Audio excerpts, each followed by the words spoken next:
আর কিছু না ভেবে সোজা ঘর থেকে বের হয়ে যাচ্ছে জাংকুক। নিজের ঘর থেকে বের হয়ে যখন নিচতলাতে এসেছে তখনই তার দাদি হ্যাংসুয়ের পিছন থেকে ডাক দেয়, দাদু ভাই তুমি এত রাতে কোথায় বের হয়ে যাচ্ছ? তোমার দাদিকে না বলে, তোমার মাকে না বলে, এটা কি ঠিক? তুমিই বলো। দাদি রাতের বেলা ফালতু পেঁচাল মারো না তো, আমার ভালো লাগে না তোমাদের এই নতুন নতুন পেঁচাল শুনতে। ও বাবা কি বলছিস তুই দাদু ভাই? আজেরা পেঁচাল, আজেরা পেঁচাল মানে শাওয়ার আজেরা পেঁচাল। এই বাচ্চাটালি কোথা থেকে শিখলি দাদু ভাই? তুই কিভাবে এসব কিছু বলতে পারোস আমারে? যেন তোমরা আমার সাথে নাটক করতে পারো, ঠিক এমনি আমি করতে পারি। কোথেকে পাও প্রতিদিন এই বালের নাটক? যাও এগুলো সরাই রাখো, যাও। আমার যদি লাগো তুমি এসব নাটক দেখো। এসব কিছু কিরকম ব্যবহার? তো দাদি লাগে না? এসব কোন ব্যবহার তোর? দিনে দিনে অসভ্য তৈরি হচ্ছে। এসব ভালের ভাষণই তোমরা দিতে পারবা। আর তোমাদের কি বলছে আমার আটকানোর জন্য? আমি বাড়ি যেতেছি, আমি বাড়ি যেতেছি বলে জাংকুক দরজার দিকে দুপা এগোতে নেই। দাদু ভাই আমার কথাটা শুনে গেলি না? আর কোন কথা শোনার বাকি আছে তোমার? এই মেয়েগুলোর ছবি দেখা যা। ভালো মেয়ের ছবি দেখা কি করো? হ্যাঁ ভালো ছবি তো শুধু দেখাও আর দেখাও। এই পর্যন্ত একটা মেয়ের আমাকে বিয়া তোমরা দিতে পারবা না। একটা হাঙ্গারি করাই না, এরপরে আবার মেয়ের ছবি দেখাও না। বিরক্তি লাগতেছে বলে জাংকুক রেগে টেগে ফায়ার হয়ে এখান থেকে চলে যায়। গিয়ে ডাইরেক্ট উঠে যায় ইউনোর গাড়ির মধ্যে। ব্রো ভালোই করছস, বাড়ি থেকে এভাবে বেরিয়ে ভালোই করছস, খারাপ না কিন্তু। খারাপ না, আমি নিজে জানি। ড্রাইভার খাই চালাও। এমনি চেক করেছিস কেন ভাই? শোন আজকে তুই আমাকে একটা নিউ সলিউশন শোন। এভাবে না চেকটা থাকা এভাবে চল আজকে আমরা একটা পার্টিতে যাই, আই মিন নাইট ক্লাব। আর তো চল আজকে আমরা একটা নাইট ক্লাবে যাই, তারপরে আজকে আমরা ধুমসে পার্টি করি এন্ড সারাটা রাত আমরা ওইখানে থাকি। তারপর সকালবেলা না হয় বাড়িতে কামব্যাক করবো। কি বলিস? ভালো আইডিয়া দিস তুই আমারে। আইডিয়া দিয়ে রয়ে যা পারলে ভালো জানা আর মেটাতে পারতেছি না। আর কতদিন সত্যি কাম চালাম হয়? শেষ পর্যন্ত না পারতে বরফের কপালে জুটাইছি, এরপরে হইতেছে না। চল হয়ে যা, ভালো জানো বেলা যা আমারে। রিল্যাক্স ডিয়ার, তুই না আমার লগে পার্টিতে আয়, এরপর কথা হইতেছে বলে ইউনো জাংকুককে নিয়ে যায় একটা নাইট ক্লাবে। বন্ধু থাকলে তো এরকম হেল্পই করে। যাই হোক তারা দুজন চলে আসে নাইট ক্লাবে, যেখানে সবাই নফল নামাজ পড়তেছিল। না মানে পার্টিতে যা হয় আর কি। সবাই ইচ্ছা মতো নাচানাচি করতেছিল এবং ড্রিঙ্ক করতেছিল আর পার্টি করতেছিল। জাংকুক অবশেষে তাদের সাথে এড হয়। জাংকুক তো বসে 2-3 গ্লাস মদ একসাথে খেয়ে নেয়। সাথে ইউনো জাংকুককে বহুত সঙ্গ দিচ্ছিল। অন্যদিকে আজকে তে আসে তে দুই বান্ধবীদেরকে নিয়ে তারা একসাথে সুন্দর করে মজা করে পার্টি করবে এই উদ্দেশ্যে। আসলে তে, জিমিন আর লিসা এর আগে কখনো পার্টিতে আসে নাই, এটা তাদের ফার্স্ট পার্টি। আর জাংকুকেরও এটা আজকে ফার্স্ট। তখনই একটা ওয়েটার আসে ড্রিঙ্কস নিয়ে। সেই ওয়েটার সবাইকে ড্রিঙ্কস সার্ভ করছিল। ঠিক সেম ভাবে তেদেরকেও ড্রিঙ্কস সাজছিল সেই ওয়েটার। আমি ভদ্র পরিবারের মেয়ে, আমি সব গিলি না। যারা গিলতে চায় তারা গিলতে পারে। আইসে আমার সবচেয়ে নেবে এটা পাস এত রং, যত সব ঢং। যাই হোক আমি কিন্তু এক গ্লাস নিতে চাই। তোরা নিলে আমি বাকি থাকবো কেন? তাহলে আমিও নিই এক গ্লাস। তেল ওয়েটার আজকে আমিও এক গ্লাস খেতে চাই। তোরা নিবি আর আমি নেবো, এটা কখনো হয়? কষ্ট কিনে থাকিস না ইলি সোনা পিজ্জা। এই জিমিন এটা তো কোন খোঁচাবাড়ির নাম ভাসে? আমার খেতে মন চাইছে আমি খাম, তোর খেতে নামার জন্য তুই ফেলে দিতে পারছিস। বলে লিসা টপ করে একটা গ্লাস হাতে নিয়ে নেয় আর টপ করে খেয়েও ফেলে। সে খাবে না বলে সে এক দাঁড়ানোতেই ওয়েটার থেকে 2-3 গ্লাস নিয়ে খেয়ে ফেলে। হাই ভদ্রতা, হাত তোর মাইতে ভদ্রতার উপরে সবই। এতক্ষণ খাবে না করে নাই চা, এখন 2-3 গ্লাস মেরা দিছে। তাতে কি হয়েছে? এখন আমি মনে হইতেছে মাথা ঘুরে পড়ে যাবো। পড় না মর, আমার কি? প্লিজ আমাকে হেল্প করেন না, আমি পড়ে যেতেছি। লিসা করে এত বেশি খাওয়াটা ঠিক হয় না রে। আমি তো আরো খেতে চাই। বেটা কি পাগল হয়েছিস নাকি? পাগল তবে ওই নাই, আমি আরো এক গ্লাস খেতে চাই বলে লিসা আরেক গ্লাস হাতে নিয়ে নেয়। লিসা আরেক গ্লাস হাতে নেওয়াতে তারা তিনজনই চিয়ার্স করে, তারা তিনজনই মদটা গিলে ফেলে। আসলে সবারই এটা প্রথমবার, তার জন্য প্রথম গ্লাস খাওয়া মাত্রই তাদের নেশা হয়ে গেছে। লিসার একটু বেশি নেশা হয়ে গেছে, সাথে তে আর জিমিনেরও অনেকটাই নেশা হয়ে গেছে। লিসা, জিমিন তোরা একটু ওয়েট কর, আমি একটু ওয়াশরুম থেকে আসতেছি। ওকে আমি একটু উপরে যেতেছি, ঠিক আছে? তোরা নিচে থাক কিন্তু। বলে তে এখান থেকে চলে যায়। তে চলে যায় উপরে যাওয়ার উদ্দেশ্যে। সে একটা লিফটের ভিতরে উঠে যায়। জাংকুকও এই লিফটটাতেই ওঠে। আসলে জাংকুকও তখন অনেক ড্রাঙ্ক অবস্থায় ছিল আর তেও অনেক বেশি ড্রাঙ্ক অবস্থায় ছিল। জাংকুকের এই কড়া পারফিউমের গন্ধে তে আরো কেমন যেন একটা মাতাল মাতাল লাগছিল। আর জাংকুক যেহেতু একজন ছেলে, অবশ্য তার কাছে একটু প্রেজার ফিল হচ্ছিল ব্যাপারটা, তারও অনেক বেশি কেমন জানি লাগছিল। তারপরে তাদের কাঙ্ক্ষিত ফ্লোরটি চলে আসে। জাংকুক কন্ট্রোললেস হয়ে যায়, সাথে তেও অনেক বেশি কন্ট্রোললেস হয়ে যায় আর তার অ্যাক্সিডেন্টালি লিপ কিস করে ফেলে। আস্তে আস্তে করে তারা নিজেদের কন্ট্রোল আরো বেশি করে হারিয়ে ফেলছিল। আর অ্যাক্সিডেন্টলি তাদের মাঝে অনেক বড় একটা অ্যাক্সিডেন্ট হয়ে যায়। তারা দুজন ড্রাঙ্ক অবস্থায় একটা রুমের ভিতরে চলে যায় আর সেখানে গিয়ে তারা উলালা শুরু করে দেয়। তেই এতটাই ড্রাঙ্ক অবস্থায় ছিল যে সে কি করছে তার বিন্দুমাত্র কোনো ধারণাই নেই। আর জাংকুক তো এসেছিল এসব কিছু করার জন্যই, আর তের কোনো খবরই নেই এসব কিছুর ব্যাপারে। তে আস্তে আস্তে করে জাঙ্কুকের ড্রেস খুলতে থাকে। তে জাঙ্কুকের প্যান্ট খুলে জাঙ্কুকের কিউজন কর্নার করে হাত বোলাতে থাকে। এক পর্যায়ে তে জাঙ্কুকের লিটল বেবিটাকে একটু মুক্তি আদর করে দেয়, আর জাঙ্কুক হয়তো অনেক বেশি প্রেজেন্স ফিল করে। এন্ড তারপর জাঙ্কুক থেকে গুলি করে বিছানাতে শুয়ে দেয়। তারপর জাঙ্কুক ওর বেবিটাকে অনেক ভালোভাবে আদর করে দিচ্ছিল। আদর পেয়ে তো বেবি থামার বদলে আরো বেশি করে কান্না করছিল। আর এই বেবিটাকে শান্ত করতে গিয়ে জাঙ্কুক এবার বেবি জাঙ্কুকের কাজে লাগায়।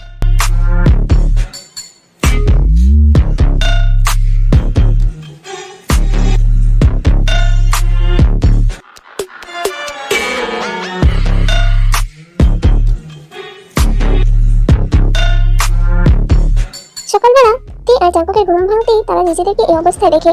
আসলে জাঙ্কুক তেমন একটা অবাক হয়নি নিজেকে এরকম অবস্থায় দেখে, কিন্তু সবচেয়ে বেশি তো অবাক হয়েছিল তে, কারণ তে এটা কোনো দিনই আশা করেনি যে এরকম কিছু তার জীবনে ঘটবে।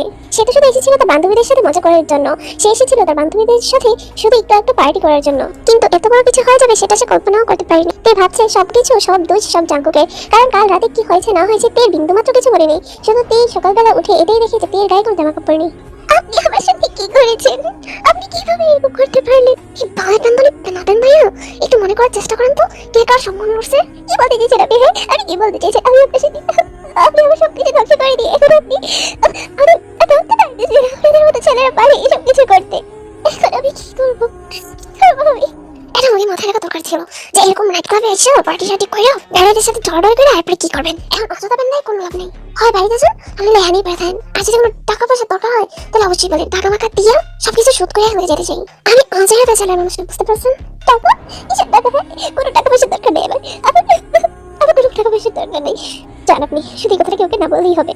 এসব কথা গিয়ে বলার জন্য ভাই গেছে আমার বলে জাঙ্কুক এখান থেকে উঠে চলে যায়। আর তেও ইচ্ছে মতো কান্না করতে থাকে। তারপর তেও সুন্দর করে রেডি হয়ে নিচে নেমে আসে। তে আর নিচে এসে কেউকে দেখে না। তখন তে ভয়ে জিমিন আর লিসাকে তখন সেখানে ফোন দেয়। জিমিন আর লিসা সেখানে এসে হাজির হয়ে যায়। এই কি হয়েছে? তোরা কাউকে রাতে থেকে খুঁজতেছি আমরা, বাথরুমে যাবি কই? তুই কই গেলি? আমি তো করে খুঁজেই পাই নাই। সত্যি তো তুই কোথায় গেছিলি রাতের বেলা? আমি তো তোকে অনেক জায়গায় খুঁজলাম, আমি তো তোকে কোনোখানে খুঁজেই পাই নাই। জিমিন লিসা আমার সব শেষ। কি শেষ মানে কি শেষ?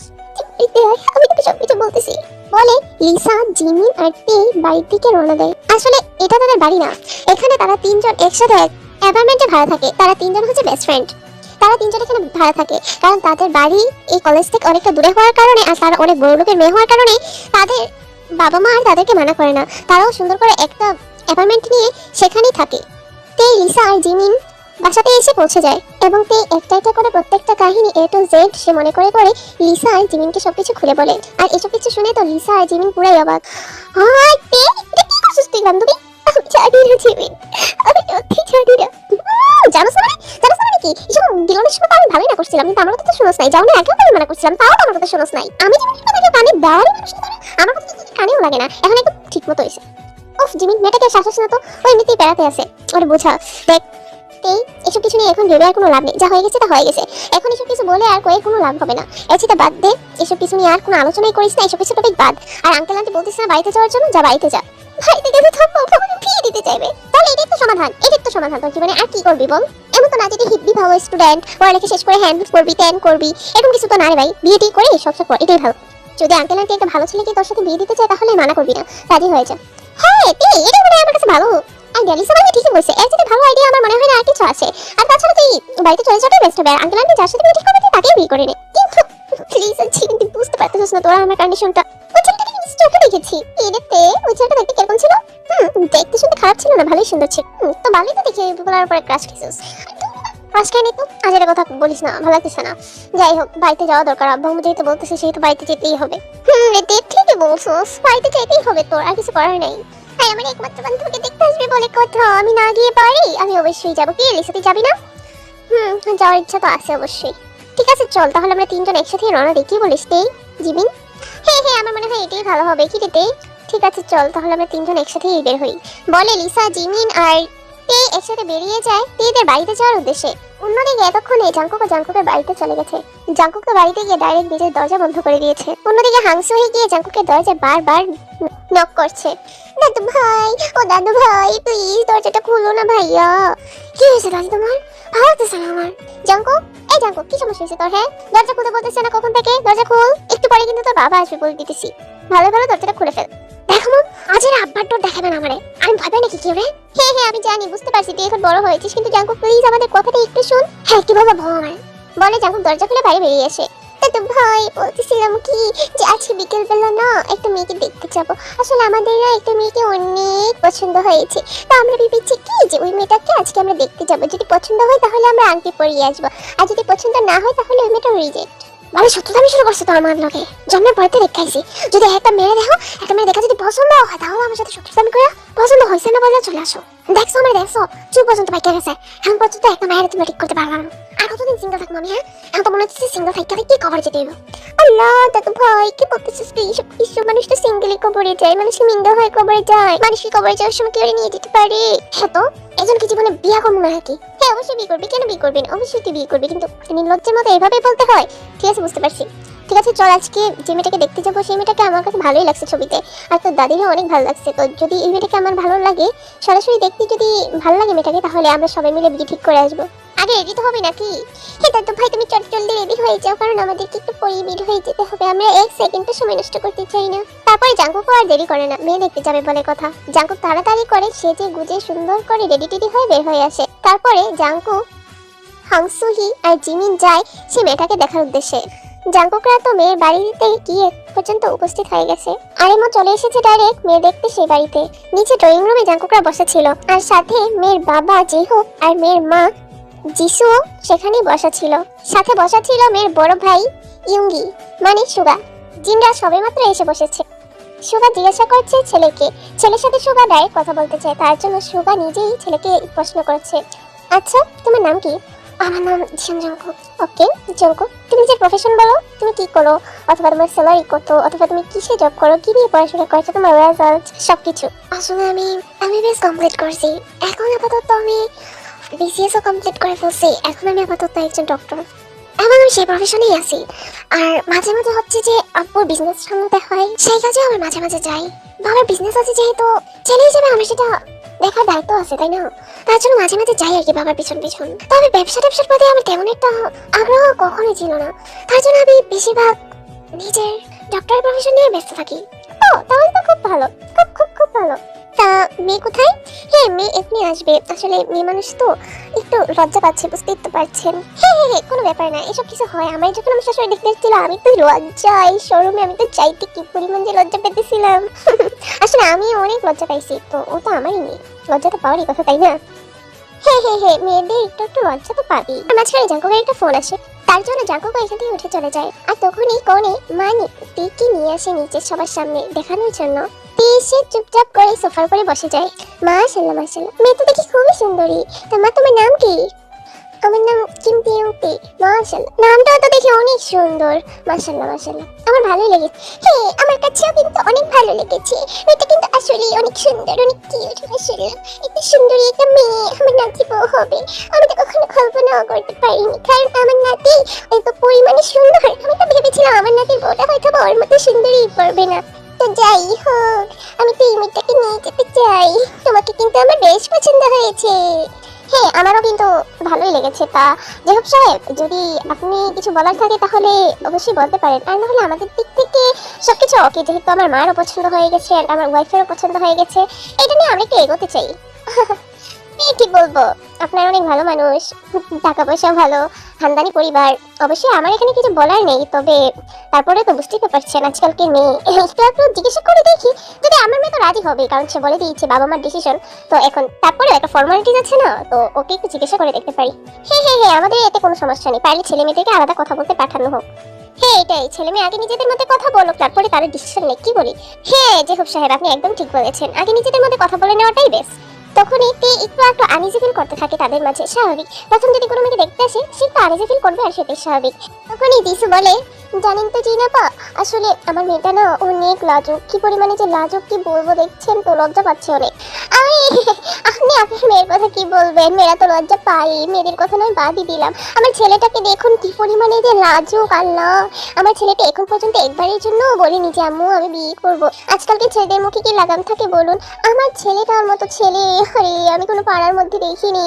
আমার মনে হয় পুরো পাড়া জুড়ে আমার এক পিস ছেলেই আছে যে কিনা এত লাজুক, মেয়েদের সামনে যেতেই চায় না। এখানে আসার আগে তো আমি ওরে কতবার করে জোর করে নিয়ে আসছি। ও তো আসবেই না। ও বলে যে আম্মু আব্বু তুমি যে মেয়েকে বিয়ে ঠিক করবে আমি সেই মেয়েকে বিয়ে করব। আমার আর কোনো পছন্দের দরকার নেই। আজকালকার ছেলেরা কি বলে এইসব কথা?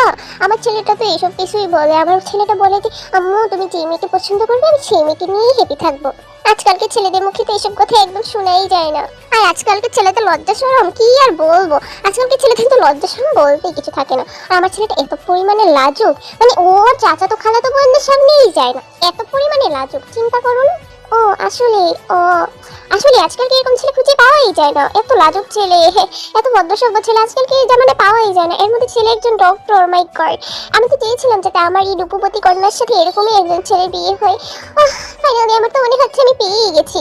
আসলে কি জানেন তো, আমার মেয়েটাও না অনেক ইনোসেন্ট। আজকালকার মেয়েরা কত পার্টি শার্টি করে, কত কিছু করে, সেই জায়গায় আমার মেয়ে মনে হয় নাইট ক্লাব কি সেটাই চিনে না। আরে আপা আপনি কি বলবেন, আমার ছেলে মনে হয় নাইট ক্লাবের নাম জীবনেও শুনে নাই। ও তো মোবাইল হাতে নিয়েছে এমবিবিএস পাস করার পরে, এরপরে আমার ছেলে একটা মোবাইল হাতে নিয়েছে। এর আগে তো আমার ছেলে কার্টুন মোবাইল নিয়েই ঘুরতো। আর এখনো আমার ছেলেকে যদি কার্টুন দিয়ে বসিয়ে রাখি তাহলে আমার ছেলে এখনো বসে বসে কার্টুনই দেখবে। এখনো আমার ছেলেকে লোকমা দিয়ে খাইয়ে দিতে হয়। আমার ছেলেটা না কিছু বুঝে না, একদমই ইনোসেন্ট, অনেক ভদ্রসভ্য। আজকালকার যুগে এইসব ভদ্রসভ্য ছেলে তো পাওয়াই যায় না। আসলে আজকালকার যুগে এরকম ভদ্র ছেলে আসলে পাওয়া যায় না। I am so lucky. বলে জিন আর যিশুর মধ্যে অনেকক্ষণ কথোপকথন হতে থাকে। ফাঁকে জাঙ্কুকের ফোন শেষ হয়ে যায় আর জাঙ্কুকও ড্রয়িং রুমের দিকে আসতে থাকে। জাঙ্কুক তো অবাক হয়ে গেছে দেখে আর তিয়া তো পুরো হতভম্ব জাঙ্কুককে দেখে, কিন্তু তারা দুজনকে কোনো কিছুই বলে না। গার্জিয়ানরা তাদেরকে জোর করে পাঠায় উপরের রুমে নিজেদের মধ্যে কথোপকথন করার জন্য, আর তারাও এতে সাইসম্মতি করে চলে যায় উপরে কথা বলার জন্য। তি জাঙ্কুককে নিজের রুমে নিয়ে আসে আর দরজাটা বন্ধ করে দেয়। বন্ধ করে তি চুপচাপ জাঙ্কুকের সামনে মাথা নিচু করে দাঁড়িয়ে আছে। তোমার নাম কি? হ্যাঁ আমার নাম কিনতে উঠে। আপনার নাম? থাক আপনার নামটা বলতে হবে না, আমি শুনেছি। তা এতক্ষণ নিচে আপনার নামে যা যা শুনলাম আমার তো মনে হয় লজ্জা লটাও আপনার মধ্যে নেই। তা ওই দিন নাইট ক্লাবে তার প্রমাণ পেয়ে গেছি। আচ্ছা সিরিয়াসলি? তুমি না হয় আমি লজ্জা লটাও খুঁজে পাবো নাই। স্বাভাবিক, আমি ছেলে মানুষ, আর দরকারও নাই। আর তুমি যে মেয়ে হয়ে আমি তোমার মধ্যে লজ্জা লটা খুঁজে পাই নাই। কি করছিল ওদের মনে আছে? সিসিটিভি ফুটেজটা আমি কালেক্ট করছি, দেখাবো? আপনি এসব কিছু কি বলছেন? এসব কিছু বাদ দিন। একটা কথা, আমি আপনাকে বিয়ে করতে চাই না। ওরে বাবা, লজ্জা লটা মনে হয় আমি এখন খুঁজে পেয়েছি। এটাই বলছিলাম কেন সাথে আমি আপনাকে বিয়ে করতে চাই না, মানে চাই। কেন আমাকে তুমি বিয়ে করতে চাও না? চাই না কারণ আমি এটাকে ভালোবাসি। ওরে বাবা, এই মেয়ে বলে কি? বিরিয়ানি খাওয়ার উদ্দেশ্যে এত পালং শাক লুটাছে না কপালে। তা তোমার সেই বয়ফ্রেন্ড কি জানে আমি যে তোমার ওই দিন একটা খাইয়া দিছি? আচ্ছা কেউ কথা বাজে বাজে কথা বলছেন আপনি? দেখুন আমার বয়ফ্রেন্ড সব কিছু জানে না, তাছাড়া ওকে জানা তো দরকারও নেই, আর ও জানলেও কোনো রিয়েক্ট করবে না, সে আমাকে মন থেকে ভালোবাসে। ও তাই? তাহলে তুমি তোমার বয়ফ্রেন্ডকে ফোন করে বলে দাও তো। হ্যালো জান, আমার না জাঙ্কুক নামের একটা ছেলে খাইয়া দিছে। আবার দেখি কোন ছেলের পর তাই তোর কাছে। আপনি কি আমার সাথে ফাজলামি করছেন? হ্যাঁ আমি বলছি আমি আপনাকে বিয়ে করবো না, এটা শেষ কথা। আমি আপনাকে কোনো বিয়ে করতে চাই না। আমি বুগমকে ভালোবাসি আর বুগমকে বিয়ে করতে চাই। হাই রে বুদ্ধি, আসলে এটাই কি শুনছিলাম, মায়ের বাড়ির বুদ্ধি হাঁটুর নিচে থাকে। আর বাবার বাড়ি এটা চান্স পাইছিস, চান্স যে আমার লাগে বিয়ে করার একটা সুযোগ আছে তোর। আর না ওই দিন যা হয়েছে এরপরে তুই অন্য বেটার গলায় চলবি, এর যেটা ভালো আমারই বিয়ে করো। কেন কোনো সমস্যা? অনেক সমস্যা। আমি আপনার মতো ছেলেকে বিয়ে করতে চাই না, যে ছেলেটা নাইট আমি মেয়েদের সাথে থাকে। আমি সে ছেলেকে বিয়ে করতেই চাই না। ও আমার তাদের করে কোন মেয়ের সাথে ছিলাম? তাই না একটা মেয়ের সাথে। ও মাই গড, আমি তো একজন ডক্টর, আমিও তো তোমায় রিজেক্ট করতে পারি। হ্যাঁ আমি তো এটাই করতেছি যে আপনি আমাকে রিজেক্ট করে দেন, তাহলে ভালো হবে। বলেন যে মেয়েটা আমার পছন্দ হয়নি। কেমনি করো? মেয়েটা তো আমার পছন্দ হয়েছে। পা থেকে মাথা পর্যন্ত সাইজ বলো, সুন্দর বলো, গায়ের রঙে বলো, সব দিক থেকে মাশাআল্লাহ মাশাআল্লাহ রাখছে। আর অরেঞ্জ গুলাতে তো আমি অনেক আগেই বড় করতে রাখছি। এগুলো সাদা আমি বই নাই, সো আমার কোনো দিক থেকে কোনো সমস্যা নেই। আপনি সব ফালতু কথা রেখে সবাইকে কি নিচে না করবেন? যেবার নেও এটা হবে না। আমি সবাইকে না করবো না, বিকজ আমি তো তোমাকেই বিয়ে করতে চাই। আমি তোমার খুঁজতেছিলাম তোমার আমি কিভাবে পাই, আজ আমি পেয়ে গেছি, ছেড়ে দিব। আমি আমার ভার্জিনিটি তোমার জন্য নষ্ট করছি, তাই আমি আর অন্য কোনো মেয়েকে বিয়ে করতেই চাই না। আমি তোমাকে বিয়ে করবো, এটাই ফাইনাল। ভালো ভালো তুমি আমাকে বিয়ে করে ফেলো, আর নাহলে সব কথা তোমার আব্বা আম্মুকে আমি জানাই দেবো। দেখুন আপনি আমার আব্বা আম্মুকে কিছু বলবেন না। হ্যাঁ রে গাধা, রে গাধা, একবার ভালো তো নিজের ভার্জিনিটি তো নষ্ট করছো, এটা যদি জানতে পারি তাহলে তোমার কে মেনে নিবো? আচ্ছা ভালো না তুমি আমার কাছেই থাকো। আর ওই দিন রাত্রে কিন্তু আমরা প্রোটেকশন নিয়ে নিই, যদি একবার প্রেগনেন্ট হয়ে যাও তাহলে বাচ্চার বাপ কে হবে সেটা ভাবতে পারতেছো? সবকিছু মাথায় রেখে একবার ডিসিশন নাও, বাকিটা তোমার ইচ্ছা। বলে জাঙ্কুক আর এখানে থাকে না, জাঙ্কুক এখান থেকে ডাইরেক্ট চলে যায় নিচে। তারপরে সবার সাথে কথাবার্তা শেষ করে তারা এখান থেকে বের হয়ে আসে। জাংকুক নিচে এসে বলে যে আমার মনে হয় মেয়েকে একটু সময় দেওয়া দরকার। এই কথা বলে সবকিছু কাটিয়ে দেয় জাংকুক। আর জাংকুক আরেম আর জিনকে নিয়ে বাড়িতে চলে আসে। আসলে মেয়ে তাদের সবারই অনেক বেশি পছন্দ হয়েছে, যার কারণে তাদের দিক থেকে কোনো না নেই বিয়েতে। কিন্তু না থাকলে ওদের দিক থেকে থাকতে পারে, কিন্তু আরেমদের দিক থেকে কোনো না নেই। এভাবে রাত্র হয়ে যায় আর তখনই আরেমের ফোনে একটা কল আসে। আসসালামু আলাইকুম আরেম সাহেব, কেমন আছেন? ওয়ালাইকুম আসসালাম। কিন্তু আপনি কে সেটা তো চিনলাম না। আরে ভুলে গেছেন, আমি জেহো, আপনার হবু বিয়াই। ও হো, জেহব সাহেব কেমন আছেন? আছি আলহামদুলিল্লাহ, ভালোই আছি। তো বলছিলাম যে আমরা না এই বিয়েতে তো রাজি, তো আপনারাও যেহেতু রাজি আমার মনে হয় আর এসে কষ্ট করার কি দরকার, ফোনের মধ্যেই টাইমটা ঠিক করে ফেলি। তো হচ্ছে যে নেক্সট যখন আপনারা আসবেন সব প্রিপারেশন নিয়েই আসেন, আমরা বিয়ে করেই ফেলতে চাই তখনই। আসলে আমার মেয়ে হচ্ছে ভার্সিটিতে পড়ে, তো তো সামনে তার পরীক্ষা, তো ভাবতেছিলাম যে পরীক্ষার আগে আগে বিয়েটা সেরে ফেলি, যত আগে করাবো ততই মেয়েটার জন্য ভালো হবে, বুঝতেই তো পারছেন। হ্যাঁ হ্যাঁ হ্যাঁ, এই ব্যাপারে আমাদের কোনো না নেই, আর আমরা কিন্তু আমাদের পুত্রবধূকে নিয়ে পড়াবো। তা আপনার মেয়ে যেন কোন ক্লাসে পড়ে ভুলেই তো গেলাম। আমার মেয়ে হচ্ছে যে ইউনিভার্সিটিতে বায়োলজি নিয়ে অনার্স করতেছে, নেক্সট মাস্টার্সও করবে। সে হচ্ছে অনার্সের থার্ড ইয়ারে পড়ে। ও হো, থার্ড ইয়ারের প্রফ তো সামনেই, তাই না? আচ্ছা ঠিক আছে, যত তাড়াতাড়ি সম্ভব আমরা বিয়েটা কমপ্লিট করে নিব। হ্যাঁ সেটাই, ঠিক আছে। তাহলে আগামী শুক্রবারই জাঙ্কুকারদের বিয়েটা আমরা অ্যারেঞ্জ করে, কি বলেন? আপনার যদি কোনো অসুবিধা না থাকে আর কি। আরে না না এম সাহেব, কি বলছেন, কিসের অসুবিধা থাকবে? ঠিক আছে তাহলে সামনে শুক্রবারই হবে বিয়ে বলে জেহব ফোনটা রেখে দেয়। আর আরেম চলে যায় জিন আর হানসুলির কাছে। আম্মা, জিন শুনে যাও। কি হয়েছে? কি রে বাবু, এভাবে চিৎকার করছিস কেন? আরে জেহব সাহেবের কল এসেছিল, উনি রাজি বিয়েতে, তা আমরা ডেটও ফিক্সড করে ফেলেছি, সামনে শুক্রবারই বিয়ে। ওরে বাবা, আমার নাতির সামনে শুক্রবারই বিয়ে, আমি তো অনেক খুশি হয়ে গেলাম। তা আমার নাতিটাকে একটু সুন্দর করে সাজিয়ে গুছিয়ে নিতে হবে বিয়ে বলে কথা। আমার ছেলেটা দেখতে দেখতে কত বড় হয়ে গেল, এখন আমার ছেলেটাকে বিয়ে দিয়ে দিতে হবে। আমি ভাবতে পারি আমার ছেলেটা দেখতে দেখতে কত বড় হয়ে গেছে। হ্যাঁ, আর কান্নাকাটি করতে হবে না। যে গপ তুমি ওদের বাড়িতে মেরে এসেছো, তোমার ছেলে একটু কার্টুন নিয়ে বসে থাকে, তোমার ছেলে মেয়েদেরকে লজ্জা পায়, তোমার ছেলের মধ্যে যে লজ্জা লটাবো না, এটা আমরা তাদেরকে কিভাবে বলি? লজ্জায় মুখ ধরতে পারবো? তাহলে দরকার কি? হ্যাঁ বলার দরকার কি? আপনি যখন আমাদেরকে দেখতে গিয়েছিলেন তখন তো আপনার মাও আমার মায়ের কাছে কত গপ বলেছিল, তারপরে এসব কিছু এসে দেখতে পেয়েছি আমি, সব গপ কথা গপের মধ্যেই রয়ে গেছে। আমি এসে কি দেখেছি? হ্যাঁ, আপনার মধ্যে লজ্জা লটা ছিল, এখন সেটা আপনার ছেলে কিভাবে থাকবে? না মানে তোমরা ঝগড়া করো, আমি এখান থেকে চলে যাই বাবু, আমার এখানে থাকার কোনো দরকার নেই।